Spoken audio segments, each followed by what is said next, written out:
ശ്രീകുമാർ, എന്താണ് തരൂരിന്റെ മുന്നിൽ? തരൂരിനെ സംബന്ധിച്ച് KPCC ആസ്ഥാനത്ത് ഒരു മുറി കിട്ടിയിട്ടില്ല. ഈ പറഞ്ഞ AICCയിലെ തലപ്പത്തെ പ്രവർത്തക സമിതിയിലെ അംഗമായിട്ടും ആ അംഗത്തിനെ ആ രൂപത്തിൽ ഇവിടെ അംഗീകരിക്കുന്നില്ല കേരളത്തിലെ കോൺഗ്രസ് നേതാക്കൾ, KPCC നേതൃത്വം എന്നതാണ് അദ്ദേഹത്തിന്റെ ഒരു പരാതിയായി ഉള്ളിലുള്ളത് എന്നാണ് അദ്ദേഹത്തോടടുത്ത ആളുകൾ പറയുന്നത്. പക്ഷേ ഇന്നലെ ഉണ്ടാക്കിയ വിവാദത്തിലടക്കം അദ്ദേഹത്തെ ഒന്ന് അതൃപ്തി അറിയിക്കും, ഇതായിരുന്നു കോൺഗ്രസിൽ നിന്ന് കിട്ടിയിരിക്കുന്ന വിവരം. അതൃപ്തി അറിയിക്കും, അതിലപ്പുറം നടപടികളിലേക്ക് കടക്കില്ല എന്ന്. പക്ഷേ ഇന്ന് അദ്ദേഹം ഒരു പടി കൂടി മുന്നോട്ട് കടന്നിരിക്കുകയാണ്. ഇതെങ്ങോട്ടാണ് തരൂരിന്റെ പോക്ക്? സ്മൃതി, ഇതിൽ നമ്മൾ 2-3 കാര്യങ്ങൾ ഒന്ന് നിരീക്ഷിക്കേണ്ടതായിട്ടുണ്ട്. ഒന്ന്, ശശി തരൂർ കോൺഗ്രസിന്റെ പ്രവർത്തക സമിതി അംഗമാണ്. അത് ശ്രീ മോഹൻ വർഗീസ് അതിലൊരു നിരീക്ഷണം നടത്തിയല്ലോ, അദ്ദേഹത്തിന്റെ മാജിക്കിനെ കുറിച്ചും അദ്ദേഹത്തിന്റെ ഒരുപാട് കാര്യങ്ങളെ കുറിച്ചും. പച്ച മലയാളത്തിൽ പറഞ്ഞാല്, ഒരു പാർട്ടിയിൽ നിന്നുകൊണ്ട് കുത്തിത്തിരിപ്പ് ഉണ്ടാക്കരുത്. അങ്ങനെ കുത്തിത്തിരിപ്പ് ഉണ്ടാക്കണമെങ്കിൽ പുറത്തു പോകാം. ഇതാണ് എന്റെ മലയാളം. അല്ലാണ്ട് അത് മാജിക്കും മറ്റേ സർക്കസും ഒന്നുമല്ല. രണ്ടാമത്തെ കാര്യം, കോൺഗ്രസിലെ ചില നേതാക്കളെ, ചില ഘടകങ്ങള് ഇവിടെ നിർണായകമായ ഘട്ടത്തിൽ ചില തീരുമാനങ്ങൾ എടുക്കേണ്ടതായിട്ടുണ്ട്. സാധാരണ മാതൃസംഘടനയ്ക്ക് ഒരു പ്രതിസന്ധി വരുമ്പോഴേ മുൻ കാലഘട്ടങ്ങളിലൊക്കെ അത്തരക്കാർ ആരെങ്കിലും അങ്ങനെ പ്രശ്നം ഉണ്ടാക്കുന്നുണ്ടെങ്കിൽ അവരെ തിരുത്താനും മാതൃസംഘടനയ്ക്ക് ഒപ്പം നിന്ന് മാതൃസംഘടനയെ പിന്തുണയ്ക്കാനും യൂത്ത് കോൺഗ്രസും KSUവും രംഗത്ത് വരികയായിരുന്നു. ഇവിടെ യൂത്ത് കോൺഗ്രസ് എവിടെ പോയി കിടക്കുകയാണ്? എന്താണ് യൂത്ത് കോൺഗ്രസിന്റെ ശബ്ദം എവിടെ പോയി?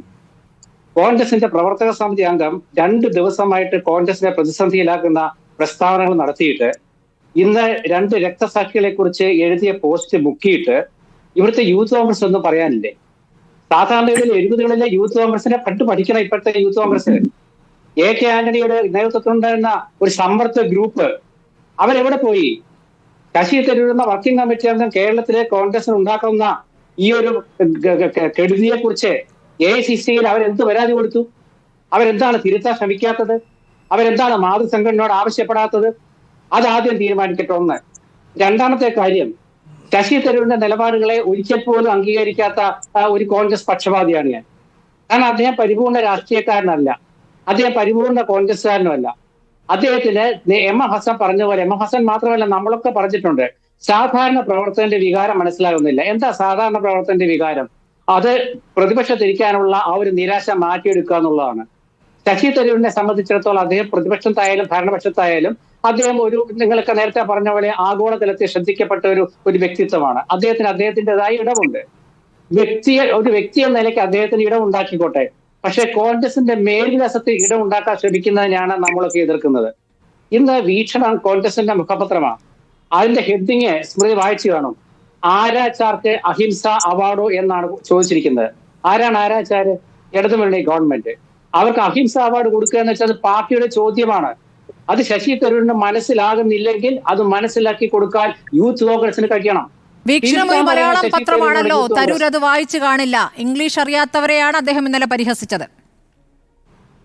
അതെ, അദ്ദേഹത്തിനെ സംബന്ധിച്ചിടത്തോളം ഞാൻ പറഞ്ഞില്ല, അദ്ദേഹത്തിന് ഈ ഏത് വിഷയം വരുമ്പോഴും അദ്ദേഹം പാർട്ടിയെ കുറിച്ചല്ല പറയാ, അദ്ദേഹത്തിന്റെ ചില വ്യക്തിപരമായ താല്പര്യങ്ങളും അതുപോലെ അതൊക്കെ അപ്പോട്ടെ. പക്ഷേ താങ്കൾ ഇപ്പോൾ ഈ യൂത്ത് കോൺഗ്രസിനെ പറയുന്നുണ്ടല്ലോ, നേരത്തോട് നേരമായി ഈ അതൃപ്തി അറിയിച്ച കാര്യത്തിലോ അല്ലെങ്കിൽ ഒരു വിസ്തീർണം ചോദിച്ച കാര്യത്തിലോ ഒരു വിവരവും പാർട്ടിയിൽ നിന്ന് എന്താണ് പുറത്തേക്ക് വരാത്തത്? അത് യൂത്ത് കോൺഗ്രസിന്റെ ഉത്തരവാദിത്തമാണോ? ഈ കോൺഗ്രസ് നേതൃത്വത്തിന് ഒരു ഉത്തരവാദിത്തമില്ലേ? നേരത്തോട് നേരമാവുമ്പോൾ അടുത്ത നടപടിയിലേക്ക് അദ്ദേഹം കടക്കുമ്പോൾ അദ്ദേഹത്തെ വിലക്കാൻ എന്താണ് ഈ പാർട്ടിക്ക് പറ്റാത്തത്? പരിപൂർണ രാഷ്ട്രീയക്കാരനല്ലാത്ത പാതി രാഷ്ട്രീയക്കാരനായ പാതി കോൺഗ്രസ്സുകാരനായ ഒരു നേതാവ് എന്തിനാണ് പ്രവർത്തക സമിതിയിൽ? ഞാൻ ആദ്യമേ പറഞ്ഞല്ലോ, 2-3 കാര്യങ്ങൾ പറഞ്ഞല്ലോ. ഒരു കാര്യം ഞാൻ പറഞ്ഞല്ലോ. രണ്ടാമത്തെ കാര്യം എന്താ വെച്ചാൽ, ശശി തരൂർ ഒരു ലേഖനം എഴുതി. ആ ലേഖനത്തിൽ അദ്ദേഹം ചില കാര്യങ്ങൾ വിട്ടുകളഞ്ഞു. അത് മനഃപൂർവ്വമാണോ എന്ന് ചോദിച്ചാൽ, ഇപ്പോൾ അത് മനഃപൂർവ്വമാണോ എന്ന് ആരെങ്കിലും ചിന്തിച്ചാൽ അത് നമുക്ക് സാധാരണ പറയുന്ന പോലെ തെറ്റ് പറയാൻ പറ്റില്ല. അതായത് AK ആന്റണിയുടെ കാലത്തും അതിനുശേഷമുള്ള CH ശിവസേനയുടെ കാലത്ത് മുതൽ അന്നത്തെ CPI കോൺഗ്രസ് ഭരണം മുതൽ ഇങ്ങോട്ടുള്ള മുഖ്യമന്ത്രിമാരുടെ കാലത്തുണ്ടായിട്ടുള്ള വികസനങ്ങൾ, IT രംഗത്തടക്കം, കിൽഫ്ര ആയാലും ഏത് കാര്യത്തിലായാലും ശരി, അങ്ങനെ ഒരുപാട് വിഷയങ്ങളുണ്ട്. അതൊക്കെ ചൂണ്ടിക്കാണിച്ചുകൊണ്ട് അദ്ദേഹം ലേഖനം എഴുതുന്നതിന് പകരം ആ ലേഖനം പ്രസിദ്ധീകരിച്ചതിന് ശേഷം ചോദ്യങ്ങൾ വന്നപ്പോഴാണ് അദ്ദേഹം ഉമ്മൻചാണ്ടിയാണ് നമ്മുടെ നാട്ടിൽ സ്റ്റാർട്ടപ്പ് മിഷൻ തുടങ്ങിയെന്ന് പറഞ്ഞത്. എന്തുകൊണ്ട് അദ്ദേഹം ആ ലേഖനത്തിൽ കൊടുത്തില്ല എന്നൊരു ചോദ്യമുണ്ട്. അപ്പൊ അങ്ങനെ നിൽക്കുമ്പോൾ അദ്ദേഹം കോൺഗ്രസിനോട് താല്പര്യമില്ലാത്ത രീതിയിൽ ഒരു ലേഖനം എഴുതിയെന്ന് കോൺഗ്രസ് ചിന്തിക്കുമ്പോൾ KPCC അവഗണിച്ചു അദ്ദേഹത്തെ. AICC അദ്ദേഹത്തെ അവഗണിച്ചു. ശശി തരൂരിന്റെ നിലപാട് അദ്ദേഹത്തിന് വർക്കിംഗ് കമ്മിറ്റി അംഗത്വം വേണമെങ്കിൽ ഒഴിയാം. അപ്പൊ ശശി തരൂരിനോട് ചോദിച്ചു, നിങ്ങൾ വർക്കിംഗ് കമ്മിറ്റി അംഗത്വത്തിൽ ഇരുന്നു കൊണ്ട് ചെയ്യുന്നത് ശരിയാണോ? അങ്ങനെയെങ്കിൽ അതും ആലോചിക്കാമെന്ന് അദ്ദേഹം പറഞ്ഞിട്ടുണ്ട്. അപ്പൊ അദ്ദേഹം ആലോചിച്ച് തീരുമാനമെടുക്കട്ടെ. ആലോചിക്കാമെന്ന് പറഞ്ഞല്ലോ, അദ്ദേഹം ആലോചിച്ച് തീരുമാനമെടുക്കട്ടെ.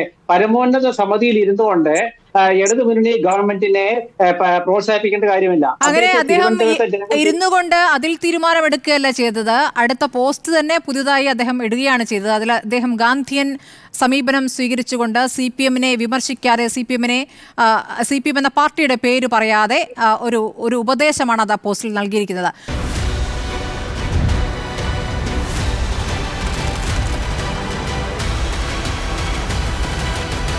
ഡിബേറ്റ് വിത്ത് സ്മൃതി പരുത്തിക്കാട്.